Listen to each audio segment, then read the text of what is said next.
Now, in the last video, we were about to get into defining the short run and talking about some of its features, but first I wanted to get into the 4 factors of production. These are often covered at the beginning of micro classes. You've probably already encountered them, or you might have already encountered them, but this is where I like to really get into them because we're talking about production now. This is when they're the most relevant. The 4 factors of production are land, labor, capital, and entrepreneurship. So, how do we define these? Well, land, it's easy to think of land just as, well, land. The stuff under our feet that we walk on. But it goes beyond that in an economic sense. It's in modeling, more advanced modeling, it's oftentimes put into an equation as the endowment. Anything that is just there already. People didn't put it there. People didn't make it.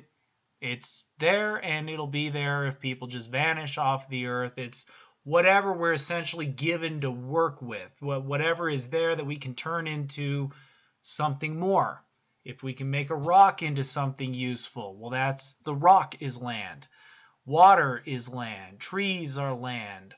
Oil is land. Any air that we can suck out of the air to turn into something productive, that's land. Helium, to put into helium balloons that you put into a tank and you sell, that's land. So whatever is just basically already there. And that includes beasts of burden here that are used often like labor. An ox pulling a cart or a sheepdog keeping the sheep in line.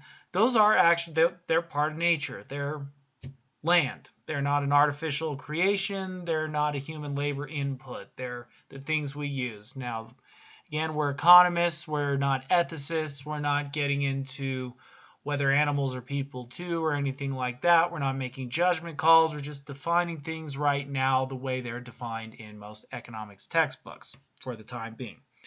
So labor, we pretty much all know what labor is, but we have to make sure that we're explicitly distinguishing between labor and entrepreneurship. Get into what this is in a second, but labor is anyone who is selling their services. As we've already modeled the labor market, you are selling your productive services to somebody else for payment. We're not talking about people who started a company, who invested in the company or anything. The company's there. And whether it's making money or is not making money, the workers get paid. If they don't, they can go to court and sue. The workers are going to get paid even if the firm is losing money. So when we talk about risks for entrepreneurship, we're basically talking about financial risks, not risks of physical bodily harm or something like that if you're doing the job you're hired to do. That's a different kind of risk that you're compensated for as labor, and you can just say no, and the business will go on even if you don't work and take on that risk. So that's how we distinguish between labor and entrepreneurship, at least on the labor side of things. Capital, you have to be careful with capital. We're accustomed to thinking of capital as money. And in a lot of business contexts, it is used in this way. You have to raise capital to run the business, which means you have to find a lender who's going to lend you money. That's not how we use the word capital in economics. Capital is a tool. Not always a big machine, but any tool. It could be as small and simple as a paperclip. It could be a tissue that you have interspersed throughout the offices so that people aren't grossing everybody out with their runny noses. It could be the toilet paper in the bathroom for similar reasons.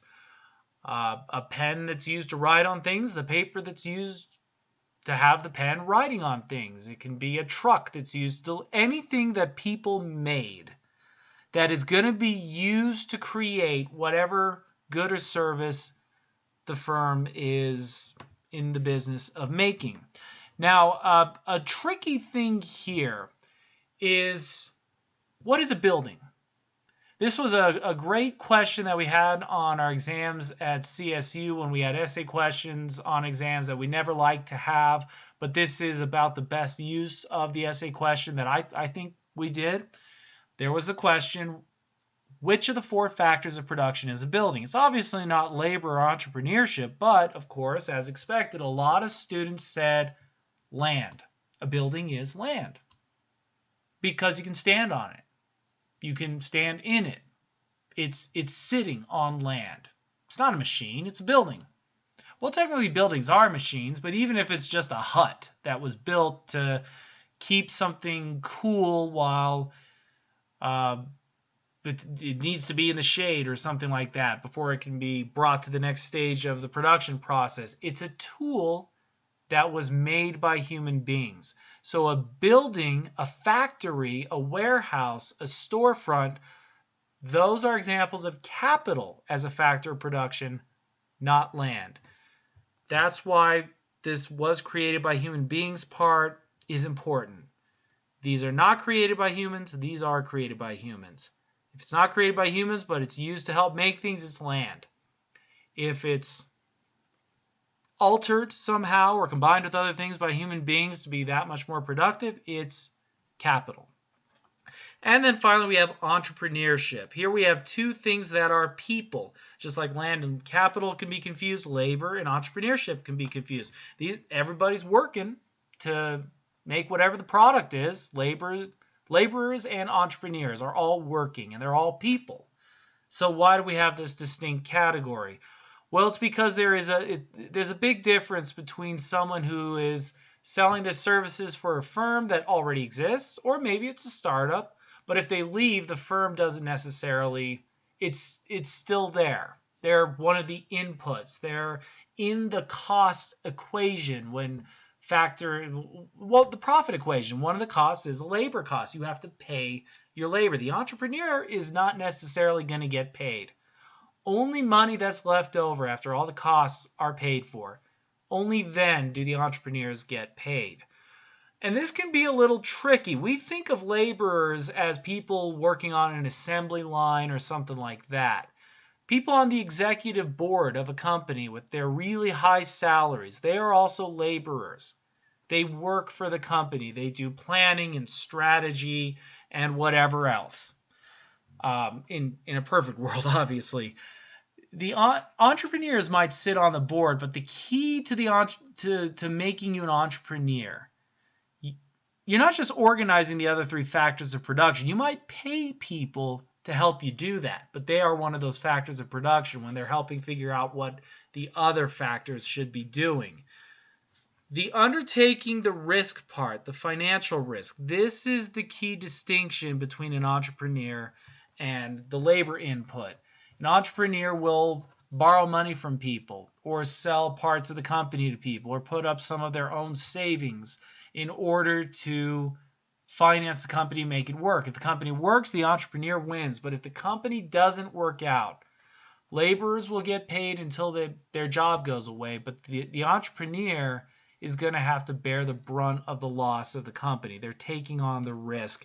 And that's why we have a distinct category for entrepreneurs as opposed to laborers. So the four factors of production: land, labor, capital, entrepreneurship. Easy to confuse land and capital sometimes, easy to confuse labor and entrepreneurship sometimes, but those are the distinctions. And there will be questions on the exams that will ask questions about these four factors that are going to try to confuse you. Make sure you get things straight that I cautioned you to get straight, and you should be in good shape, and they'll hopefully be easy questions for you.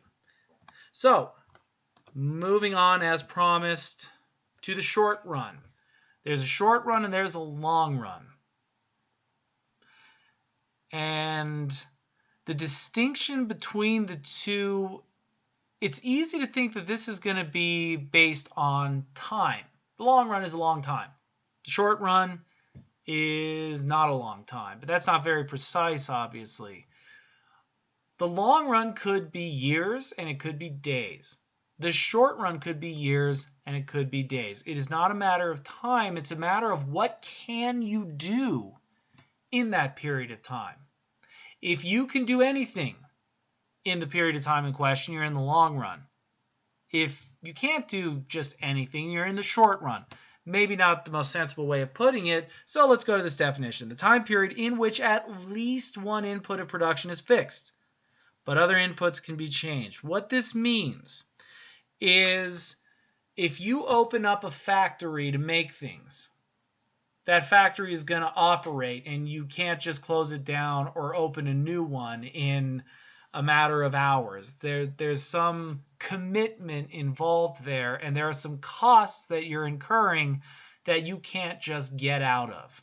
You have to pay them. So that's what a fixed input is. And we're going to talk about fixed costs in plenty of detail going forward. But the key distinction between the short run and the long run is that in the short run, you have fixed costs.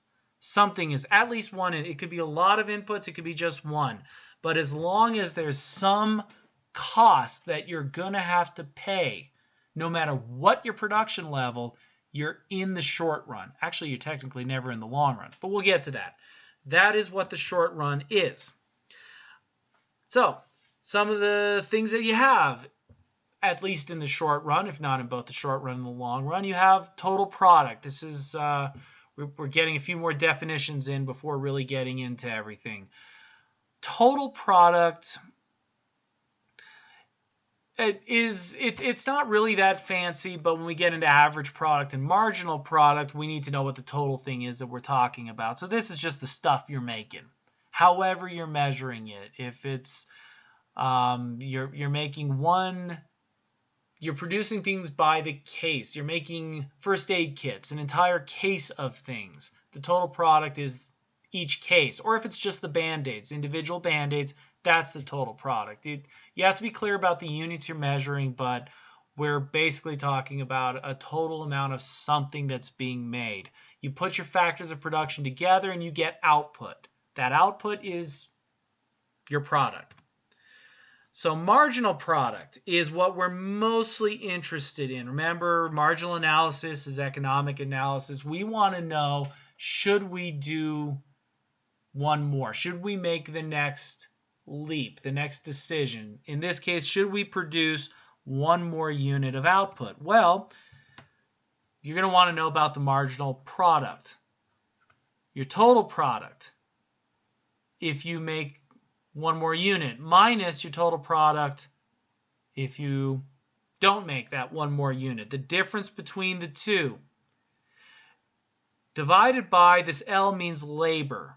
The amount of labor you're going to need for that new product and the amount of labor you're going to need for the old product. You can have the marginal product of capital, but we're generally only looking at labor at this point just to simplify things. So this is a marginal product of labor.